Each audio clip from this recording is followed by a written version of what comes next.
first page. Several slides I want to cover here really are about the size of messages and their potential impact on what's going on. So speaking from a term of COBOL, the most uniform language on mainframes, but the thing would be kind of applicable to almost any language, PL1, assembler, C, and so on.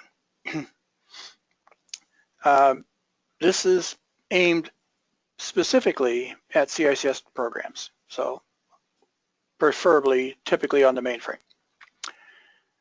In COBOL, or in any language that programs running on CICS,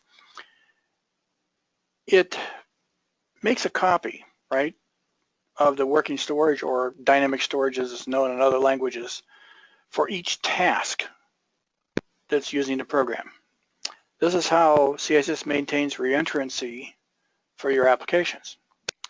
So any large areas, and I'm kind of depicting a 4 megabyte area within working storage, any large areas become cloned for every task, every user. And as it says there, may lead to storage shortages in your system, especially if they're heavily used programs and applications. It says this is especially true if the areas are not being used for a few interactions with the user.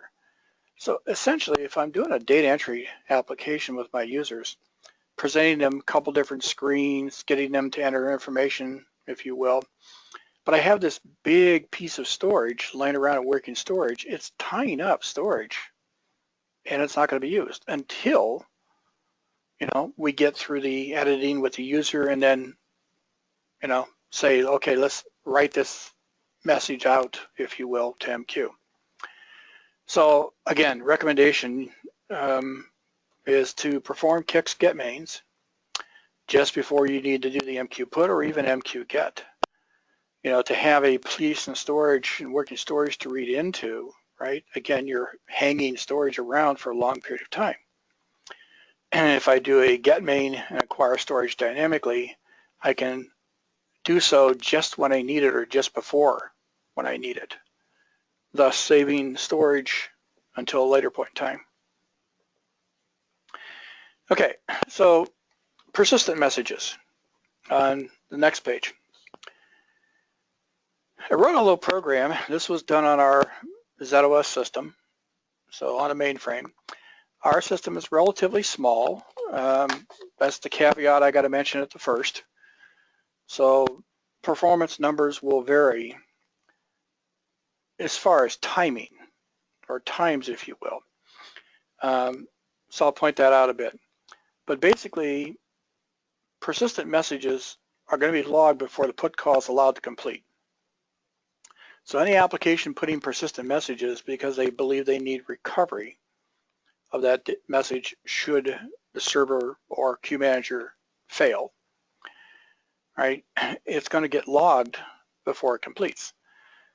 It says large persistent messages must be brought back into storage because the buffers have probably been flushed. On the mainframe ZOS, we kind of control buffer pools and how big they are. On distributed queue managers, we really don't. IBM has internal formulas that basically compute the size of buffer pools.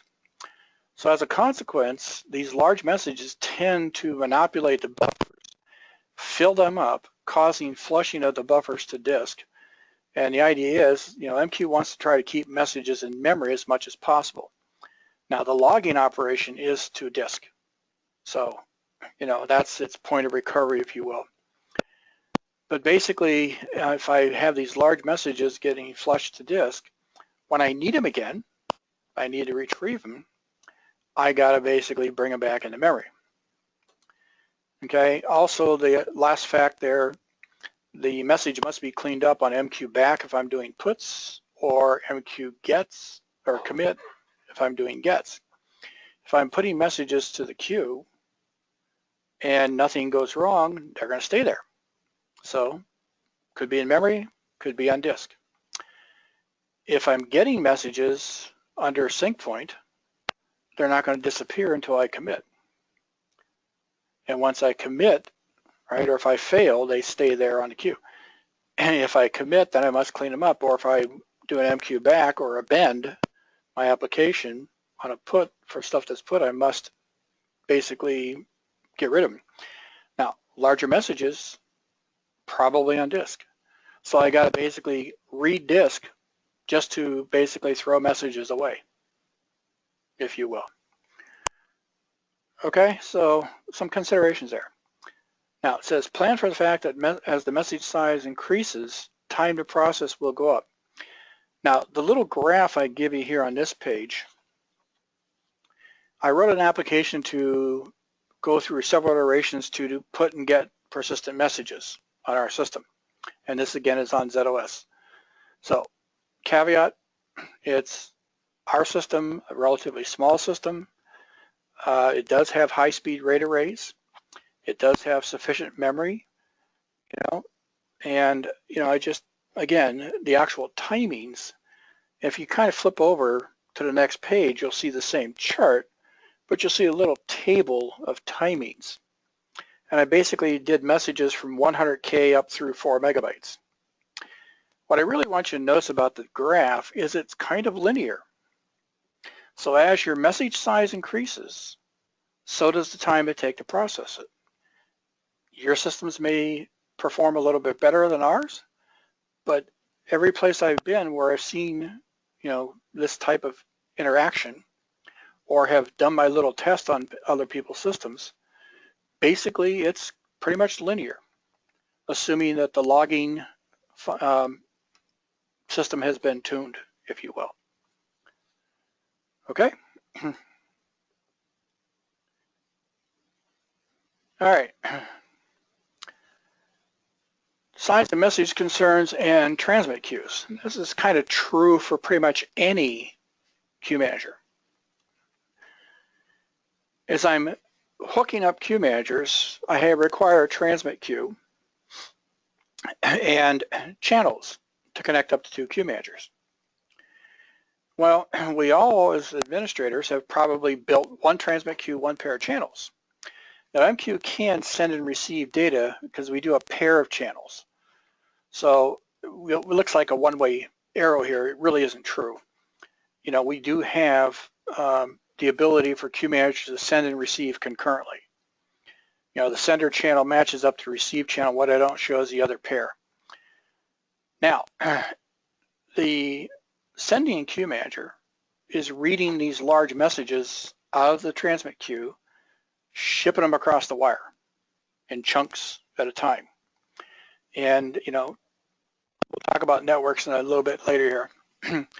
But bottom line is this: if I have one transmit queue and I have a 4 meg message in that queue, it's going to take a while for the queue manager to consume that message and send it across the wire. And again, a lot depends upon the networks you have. Well, while it's doing that, the messages behind it are not being sent. And oh, by the way, they're not, they're just kind of staying there, until that big message gets out of the way. Once it starts sending the message, it's going to send it. Doesn't matter what priorities they are. If you had this 4 meg message as a lower priority, then a lot of other messages get sent. But once it starts to send that big message, it's got to complete. Okay? So what we kind of recommend is that you have multiple transmit queues set up between queue managers. One to hold messages, and I just arbitrarily said something less than 500K. A lot really depends on the speed of your networks and so on. I just threw out a number for you to think about. But the larger messages should be on a separate pair of channels and or separate transmit queues, right? So they kind of, hinder themselves and nobody else, if you will. Doesn't take me long to set up an extra transmit queue and a pair of channels. And in some client environments where I've done consulting work, we've actually set up as many as 3 and 4 transmit queues and sets of channels to send data between the same two queue managers for many purposes, but the biggest one is dependent upon the size of the message. if you will. Okay? On to the next one. So, networks. It says as the size and number of messages increases, right, network capacity may become an issue. So again, I throw out the little formula here on the bottom of the screen or below the pictures, assuming a 1 gigabit network, okay, which is 134 megabytes, if you will, 128 megabytes as it says per second. But the effective capacity of a typical TCP/IP network is about 40%. We can never really drive the thing at 100%. So about 51 megabytes per second, roughly. Okay, and again, don't know your speeds and feeds. Typically the slowest point of a network is the LAN that all of your workstations are sitting on. But from server to server, we tend to have faster networks. So based upon the above calculation, 4 meg message takes about 78 milliseconds, right, to send, assuming no other messages are currently being sent. I show one server connected to the network. The real environments, you have many servers. If they're all contending for the same network, data is going to collide. We're all filling the pipe, if you will. And again, don't know your networks, just wanted to give you something for a basis to think about. Now, 78 milliseconds doesn't sound like a lot of time, but when you consider that the disk I/O normally is about 1 or 2 milliseconds, and memory is far faster than that, it's measured in micro or picoseconds. 78 milliseconds is a relatively long period of time, especially if we're sending hundreds, if not thousands, if not tens of thousands of messages through the network from multiple servers. So the recommendation is closely monitor the size and number of messages being sent. Understand your network capacity and increase as required. Saying go out and spend money. What can I tell you? Document the amount of time it can take to send large messages. The network is a cloud, right? And most people think of it as just a big fog, smoke, don't pay any attention to it. You should transmit, set up a little program like I have, send big messages across the network, time them. There are statistics that MQ provides. We can see how long these things take. Get a number, document it, and let people know.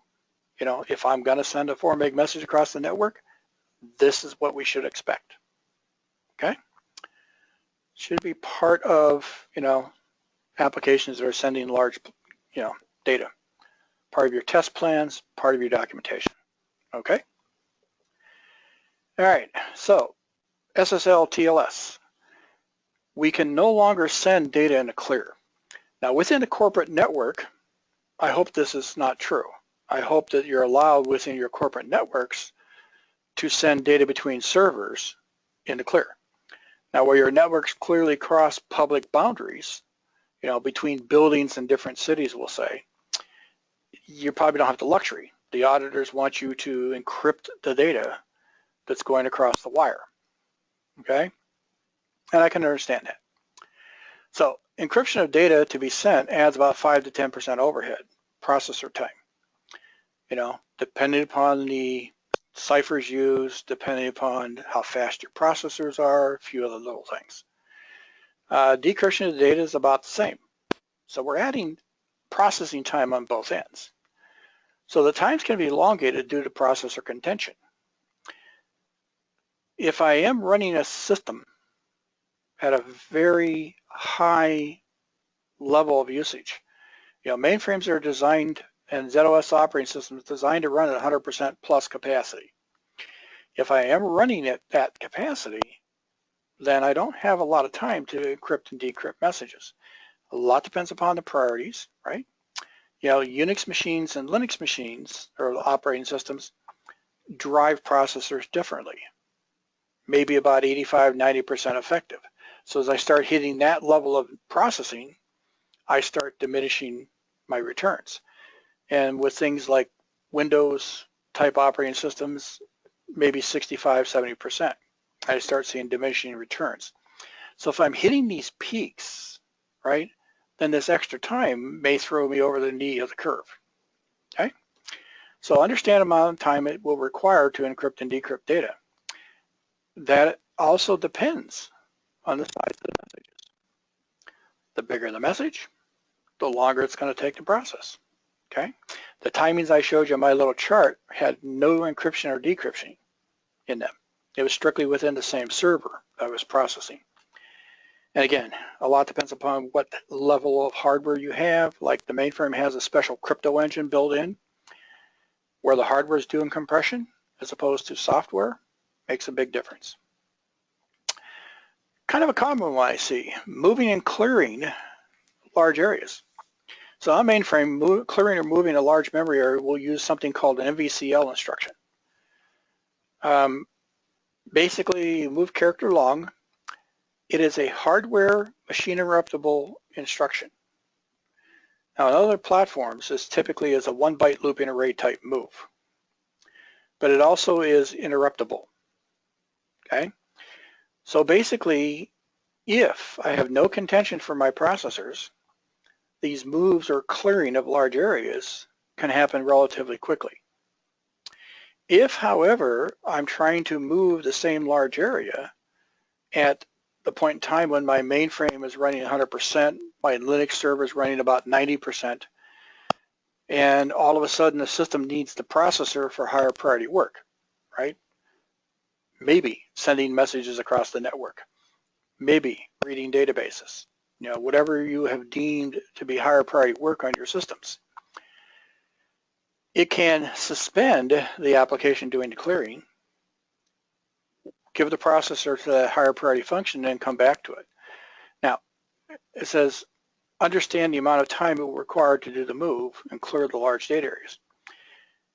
When I've done some work in sites on a mainframe, when the system is running 60% busy, 70% busy, these moves of 4 megabyte, 10 megabyte data areas happen very quickly. You almost don't see them. They take several milliseconds to occur, but they're not visible to the people, right? They can't perceive, even 100 milliseconds.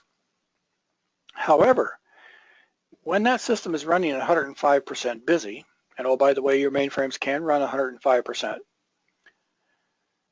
basically, if the system needs the processor for higher priority work, again, sending physical data across the network, reading databases, or other system level tasks, it's going to suspend the application and come back to it.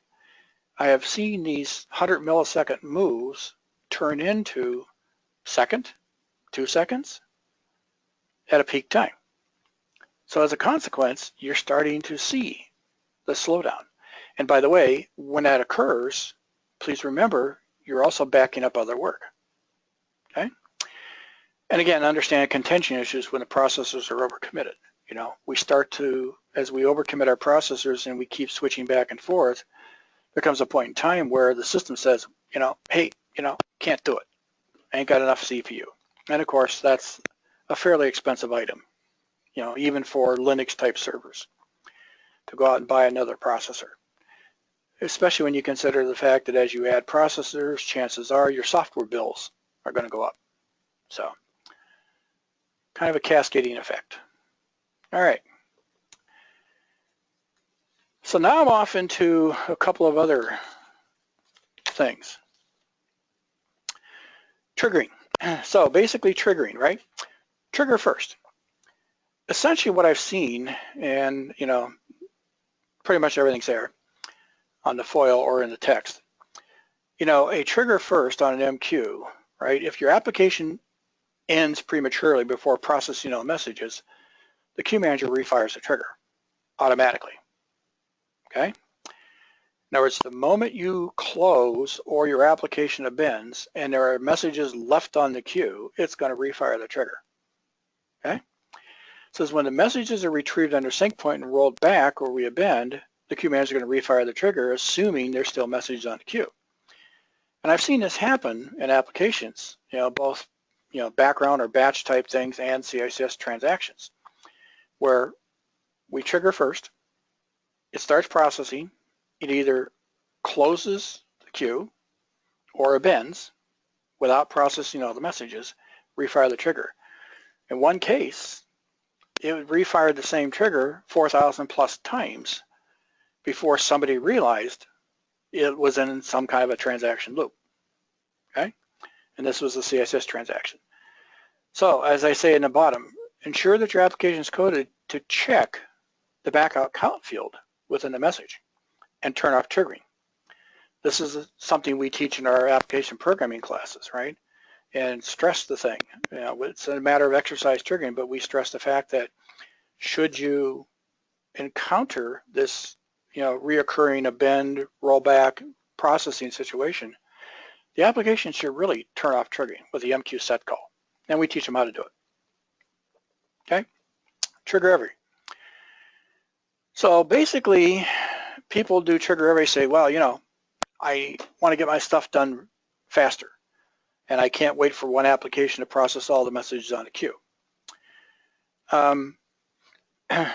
Couple of different ways around this one. So trigger every, I fire off one application instance for each message hits the queue. You know, statement of fact. However, if the application ends prematurely, this style of triggering does not refire. So now I've left a message on the queue, and most people refer to it as a poisoned message. Let's assume for a moment the data was bad. So as a consequence, it's going to stay on the queue. You know, the application abends, rolls back, it's going to stay on the queue. So now we've got this poison message, and it could be any one of the messages on top there, 1, 2, 3. Message 4 may never get processed because as I add a message, fires off, first message on the queue gets picked, which is a bad one, right? Abend, roll back, and we keep in that vicious cycle. So I say consider doing trigger first. Of course, we really want to deal with, again, the MD backout count. If I find a message has been rolled back greater than a certain period of time, you know, a certain number of times, and there are actually fields in the queue definition, this mentioned in the text, by the way, backout threshold, backout requeue, that I can say if the message has been rolled back greater than the threshold, put 1 to the backout queue name and commit and get it off the thing. So I say consider doing trigger first. With a trigger first, I can also do what's called trigger interval and get multiple copies going, right? It says code the application process to process more than one message per instance. Yeah, okay, so now all of a sudden I got an instance that processes no message because another instance processed 2. But that's better than leaving messages on the queue, okay? And of course, move the poison messages to the backout requeue. Again, simply check the MQMD backout count against the threshold that you can inquire, and also the queue name, and simply do the put 1 to the backout queue name. Put 1's not going to be too harmful because you're not going to have that many messages, I hope. We'll talk about put 1 call later here. Retrieval specific messages. So as you can see, if I process by message IDs or correlation IDs, the gets must logically start at the top of the queue. Okay, so on the right-hand side of the diagram to you, PGMB is doing a get without a browse, but using a specific correlation ID.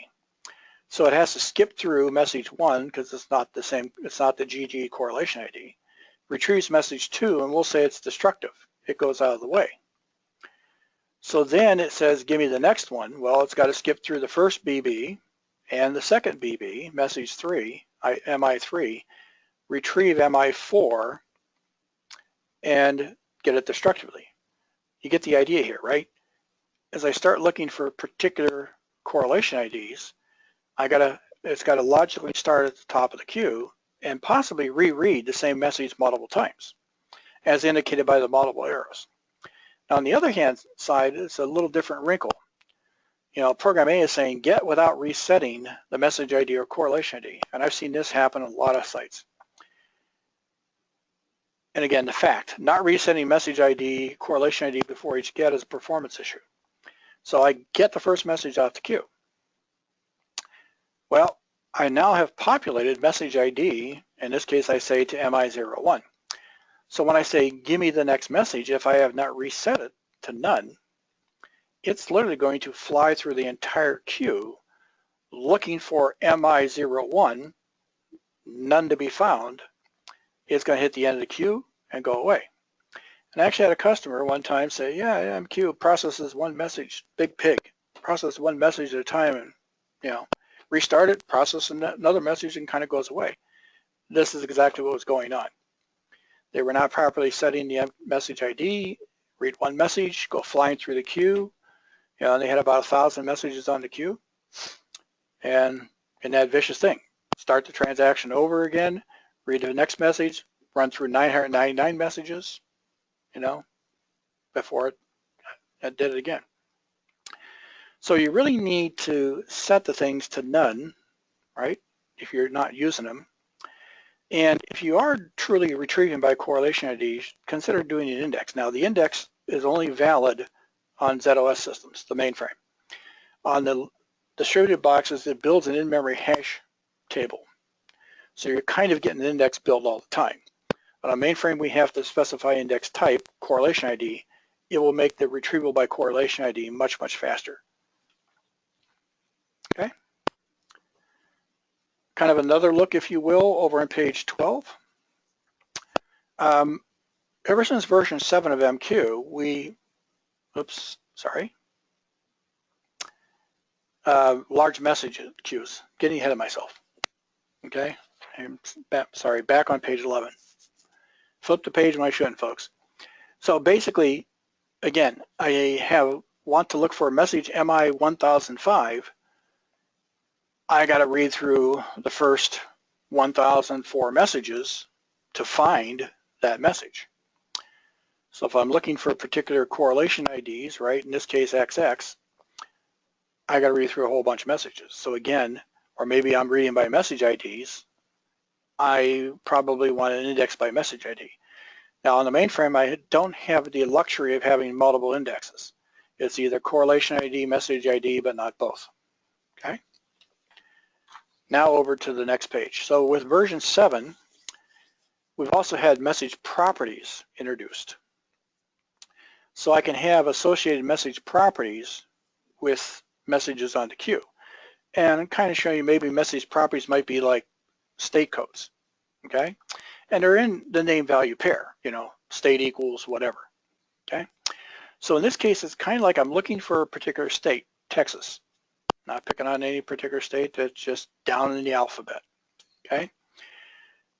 So what I really have to do is I have to get a message, get its properties, right? And there's commands now with version 7 to create and or retrieve or inquire properties. Once I inquire the property, then I can say, is it state of Texas? No, get the next one. So same kind of thing, right? If I'm working with large queues, now, it may take a bit. Now, problem, right? The fact there, an index on message properties is not possible. So as a consequence, I am basically processing through many, many messages. So the recommendation is kind of limit the use of retrievals by properties. Okay. Next several foils quickly, as quick as I can. Call concerns. MQ con call is the heavy lift of all calls. Basically, when I do an MQ con call, it is the most resource intensive call. I got to validate the user credentials against the security system, whatever that entails, right? Create internal control blocks in the queue manager, and then establish the interface between the application and the queue manager, because the application is a separate process address space from the queue manager. So it has to set up a particular thing. So keep the number of MQ con calls to a minimum, especially for clients, because you're connecting across the network, right? Next call is the open. Open is the second most intensive call. Again, must validate the user's credentials against the security system. Okay. Now, most security systems will cache the credentials when you do the MQ con. So the MQ open becomes a kind of an in-memory validation. But just because the application is allowed to connect to a queue manager does not mean it's allowed to access certain queues. So we have to, right, validate for use against queues. Create the internal control blocks to, basically reference that queue. Potentially create a queue dynamically. If I'm going to create a queue dynamically, I have the extra overhead of, having a queue manager build me a queue, if you will. So it could get to be, so again, keep the number of opens to a minimum. Now, you're allowed to have 256 queues open concurrently by default. It's a max handles parameter we're allowed to change. In practice, I've seen in most applications 2 or 3 queues. Have worked with applications doing, a dozen different queues at a time. Rarely have I ever seen people doing 100 queues, if you will. So, okay. Put one call. So put one basically says can add significant overhead. Consists of an MQ open, MQ put, and an MQ close, single call. So it has the overhead of the open, has to validate, right, can this user access this queue? It's got to do the put, and of course the put, depending upon whether you're talking persistent messages under sync point and the size, right? If I'm doing a put and I'm doing persistent messages, it's got to get logged. Close, the least overhead. So it says if you utilize this for 100s or thousands of messages to a queue, the overhead will be significant. Put one call is meant to be used for, tens of messages, if you will, as it says. Limit the use to tens of messages. Hundreds or thousands of messages, you're incurring a significant amount of overhead for redoing the open every time, okay? Okay, next call. Limit the size of the unit of work. So if I'm doing gets or puts under sync point, I'm creating messages within a unit of work.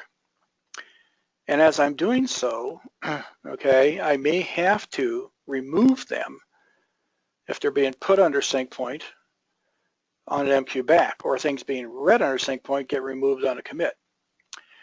Now, if I have thousands of messages in this unit of work, the default, by the way, is 10,000 that you're allowed to have in a unit of work. When I have to go through the cleanup of the queue, I'm doing an MQ back or an MQ commit, right? And I just got to clean up the messages under sync point. It will be marked get inhibited and put inhibited, which means other applications are not allowed to access the queue while the cleanup is going on. Kind of a statement of fact. The cleanup process takes 1 to 2 times the amount of time they originally took to put them there. Now, I'm not talking wall time of your application. I'm talking if you could measure the amount of time you physically spent in the puts and gets, not in your application, 1 to 2 times to clean it up, okay? So you got to think about the size of the unit of work. So again, the recommendation, keep it as tens as opposed to hundreds, if you will. Okay, and again, size of the message will also impact this. Avoid open unit of work before issuing MQ get with wait. If I'm doing database updates, vSAM file updates on a mainframe for protected files, plus messages on queues, and I have left this unit of work open, right, and I do an MQ get with wait. In the call you're kind of seeing there, I said, go wait for up to 600,000 milliseconds. The time is in milliseconds. So I could put my application to sleep for 600 seconds, okay? Now, a message hitting the queue is going to wake me up right away. That could happen 10 milliseconds later. But I'm allowing myself to go to sleep for up to 600 seconds with no message arriving. Well, I'm holding those locks, folks, okay, because I'm waiting till a message arrives on the queue. The moment one hits, I'll wake up. But while I'm waiting, if I'm holding these other units of work open, for databases or vSAM files, I'm preventing other applications from accessing that same data or the data within those same files or databases, okay? So you really should commit or back out just before you do the MQ get with wait. You really should not have a unit of work open. Okay, avoid using a short wait interval. I've seen people do this. The 500 milliseconds, half a second. You can't perceive that. The user really can't perceive that. So I wait for a half a millisecond, or 500 milliseconds, a half a second. The get fails, no message available, second fact there, right? And then the application simply doesn't have a get. As I kind of say in the text, that people refer to this as polling the queue. Well, you're doing an awful lot of overhead, right, with no productive work going on. Just simply code a reasonable wait interval, as it says, and structure the application to take advantage, right, of the callback. In other words, rather than do a get with wait, if you got this concern about hanging up the application, right, when it's in a wait state, it's in a wait. It's not clocking CPU time. The moment a message arrives, it will wake up. If you code a reasonable value, 1 second, 2 seconds, whatever your application can tolerate, you're going to wake up and go away. The other choice you have is with MQ version 7, they institute what's called a callback function, right? So I can have the application start the callback or register the callback with MQ, and that rather than have an application get with wait, the moment a message hits the queue, MQ can basically start the application and wake it up, right? Newer function, I've used triggering. It's a little simpler, but that is possible. Asynchronous puts. With version 7, we've also gained the ability to basically, right, put messages onto queue asynchronously. Basically, it's setting the option before the put call, as you can see. Normally, the put requires a queue manager response for each message. Nothing more than an acknowledgement that the queue manager accepted or received your data, right? On a slow network, turnaround can affect the overall response times. So if you're working with non-critical messages, right, they're not persistent, they're not necessarily under sync point control, we can do the asynchronous puts. Put 20 messages to a queue. The queue manager will not twist around and acknowledge each message. And then once we hit a certain point, we can simply do the MQ stat call, and now the queue manager will give us the status information for those 20 messages that we put asynchronously. So on a slow network, right, it's a bit of a redesign for your applications, but on a slow network, it can actually improve, right, your response times. Okay. Converse to that, a read-ahead feature. So if I'm doing client-based applications, again, non-persistent messages, right, not under sync point control, we'll say, and I'm dealing with a client application on a slower network, I can enable this read-ahead. And again, as you can see, it's nothing more than it's an open option, if you will. So when I open the queue or access the queue, I tell it I want the read-ahead feature. And basically, it allows the queue manager to send messages to the client before the actual GET calls are issued. So the moment the GET open call is issued, it starts sending data down. Now it's going to get stored in client memory, right, as it's pushing the data down. So there comes a point where, you could possibly fill up the client memory. But on a slow network, it allows the client to basically start retrieving messages from local memory, as opposed to always coming across the network. So again, could speed up client applications on slower networks. Small little twist, if you will, in your designs. A little bit easier to do read-aheads as opposed to asynchronous puts. High volume dynamic queues. Worked a lot with companies that created queues dynamically. Did not want to have to define 100,000 queues for 100,000 shopping carts on a web page, right? So we would create queues dynamically. Again, all we simply do is on the open call, supply both a model queue name, right, and the actual queue name we want to create. Now, it's about twice the overhead of accessing a predefined queue. Doesn't take a lot, but again, I got to validate security for both the use of the model and the use of the queue that's being created. Pardon me. So both names are checked that the application is allowed to do this. It must then create the queue dynamically in memory. Just like I would define a local queue, it's going to create a local queue basically in the queue manager. Going to survive until I get rid of it if I'm doing a permanent model, right? So it's just like me defining a local queue. So there's a bit of overhead here. So again, just keep the number of MQ opens to create dynamic calls to a minimum.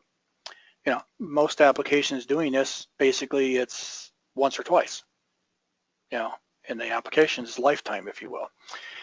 In some data entry applications I've worked with people on, we do it at the beginning of the day, use the queue throughout the day, and once we're done processing the messages at night, we throw the queue away. So it's created once, the first time it's used, if you will. Almost no overhead at that point, okay?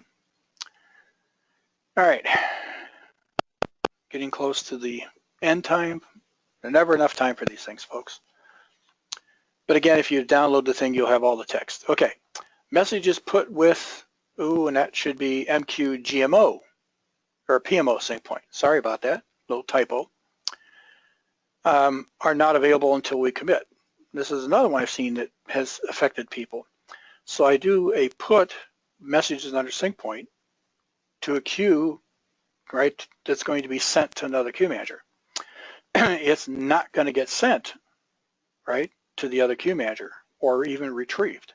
It's going to sit there in a transmit queue until my putting application commits. Again, it wants to roll the message back if, I append or do an MQ back call. When a requesting application is performing a get with wait, right, on a response queue, it may time out. I've had this happen a lot to people. So the application on the other side of the world there basically says, hey, I'm going to wait for 10 seconds. You don't respond to me, I'm going to consider it an error and go away. So the get with waits for 10 seconds. The message doesn't come because the application that's putting messages is basically processing multiple messages, leaving things under sync point control, right? It says this has been the cause of many reported problems with the applications not responding, and many times the message arrives after the requesting application is ended, right? So again, ensure that providing application performs a timely MQ commit to allow the response to be processed, basically. Have seen that affect many different people. Special MQ calls. Get inhibited, put inhibited, or errors. Almost done. So if I'm cleaning up a queue, or MQ is cleaning up a queue due to backout or commit, things locked from other applications, right? So applications put into the queue will get returned, put inhibited, right, in the reason code. If I'm getting messages, right, I could get the get inhibited. Now, if I'm going to do a get with wait, right, I'll never see the message, or the error rather. So sheer fact, I could see these errors. It should be a short-lived process, that cleanup. So I say simply wait for a brief period of time, retry the operation. Don't necessarily want to fail the application, because it may, succeed here fairly soon. It says, however, only retry the sequence of instructions a few times before ending the application. If I'm trying this 100 times and it's still, put inhibited or get inhibited, something's really wrong, folks. You need to go away and put out diagnostics and, figure out what's going on. Queue full. So when I define a queue, I supply something called max depth. When I hit that, my queue is logically full. That says that any other applications putting to the queue are either going to get the same queue full error, or if the message is coming from another queue manager, it's going to end up on a dead letter queue, because the queue is logically full. Until I resolve that situation, nobody can put messages to the queue, including the queue manager. So if you ever get the queue full, you really want to terminate your application with the appropriate error information, right, to resolve the thing. Basically, I say manually offline. Why is the queue staying full? Is the application that's processing the messages never getting triggered, processing one message, appending and go away, whatever, okay? Don't know. Space not available. Now this is kind of an error that happens on distributed queue managers specifically, where basically the queue is not full. So I said max depth of 1,000, I went up to message 500. The queue is not full. However, the disk space backing your queues is full. You know, if I have the in-memory buffers filled up, I'm going right into disk. So bottom line is, it's actually more severe than the queue being full. That disk space is backing for many queues within the queue manager, and nobody, right, can end up putting messages. So again, terminate the application with particular reporting to resolve the situation. You know, you're filling up this space. And things like Windows or small footprint Linux systems, it's kind of hard to add new space, okay? Dynamically, I should say. Okay, bear with me, folks. We're almost done.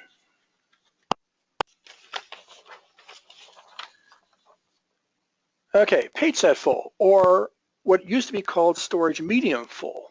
They changed the error message. I don't remember when, but it's been changed.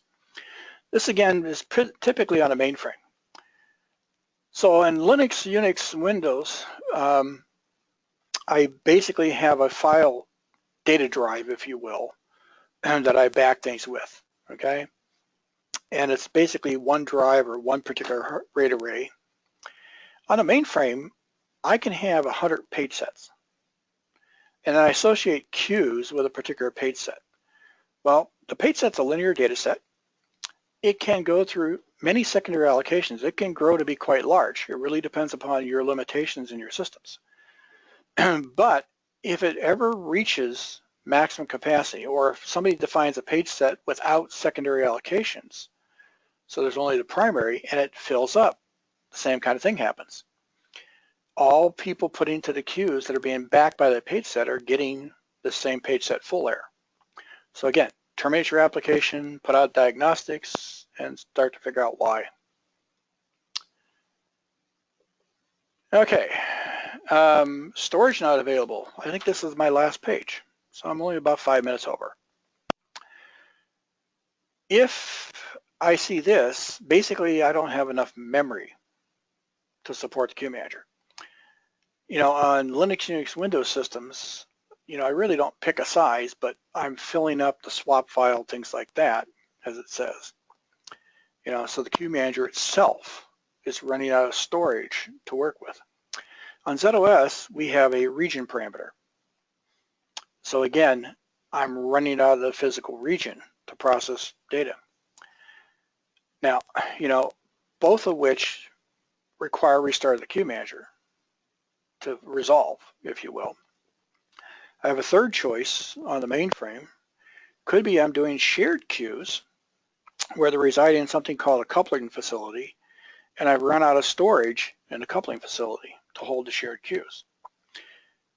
In any case, what we're basically saying is we do not have enough memory to support what's concurrently going on within the queue manager, and we must give it some more memory somehow, some way, or reduce the traffic of the applications to the queue manager. So hopefully I've given you some food for thought about what can cause performance issues within applications of MQ. And again, please, you know, if you got any questions, send me an email. Be more than happy to answer them. But I thank you all for attending. Go off, finish your lunches, whatever you're doing, and we'll see you again some other time. Have a good one, and I'm going to